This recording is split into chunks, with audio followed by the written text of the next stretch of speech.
multi-generational workforce. And the first step is the process of what we call differentiate.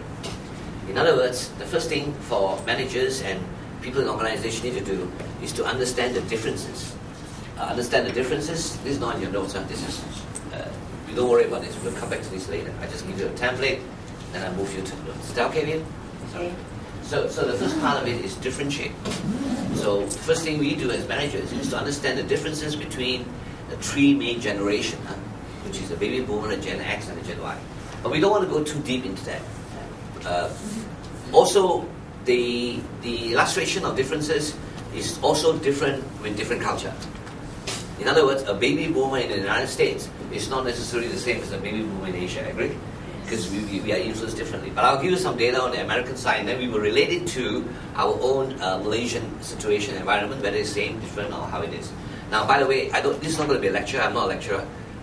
We're going to turn this into a very interactive session. So this is the discussion. This is a what? Discussion. While I provide you the template, I don't have all the meat. So I provide you the template, the structure, and we derive the substance from our own experience. A lot of you have many experiences. A lot of experience. I'm not saying you're old. If you look around us, all of us are equally young. Say yes. Yes. Yeah, except some of you are born a bit earlier. That's all. Okay. All right. So the structure is I'm going to give you a template, and then we work around the template and work on some useful information across. The first part is differentiate. Understand the difference between the different generations that we are going to refer to. The second part is to accept the differences. Now, this is the tough part, because some managers that you have can't even go into the second step. Maybe the first step is easy, that's knowledge, to understand the difference. But to accept the difference is a different situation altogether. Of course, they will note here and say, oh, I accept, Acceptance in the mind and acceptance in terms of how you work with them is different. So I'm going to go into this area of acceptance and what does that need to be done. How do we go about doing that? And I guess the challenge, which is common in Malaysia, and I'm sure all of you face that situation, is the leaders in organization of one generation, the workforce are largely of another generation, agree? So you have a big communication gap, so to speak, and many other gaps between the people that lead the organization who may not have went down to really understand the differences and accept those differences. And likewise, how do you get the workforce to also understand that people at the top are different, the way they look at things is different, so how do they adjust to the leadership in an organization as well, agree?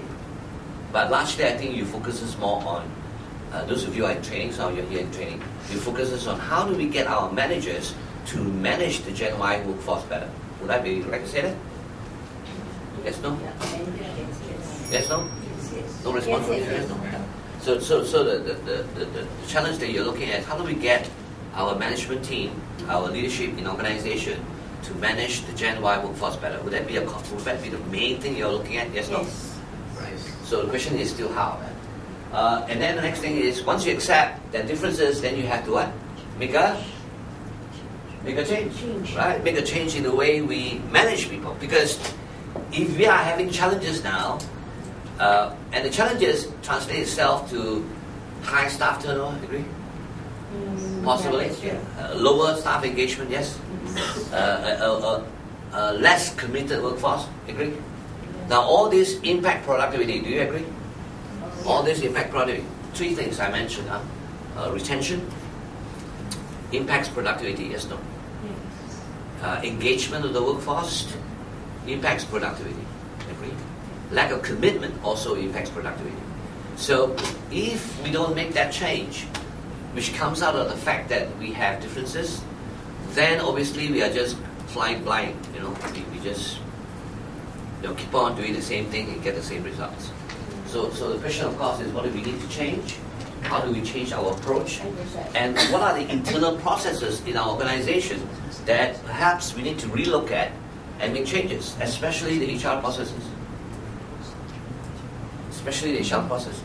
So understanding that Gen Y workforce is different, do we still keep to the same policy as we've been doing so for the last 20 years? Maybe we need to make some changes, maybe, but that's of course your management decision. There are things that works in the past but may not work in the present, do you agree? And certainly not in the future.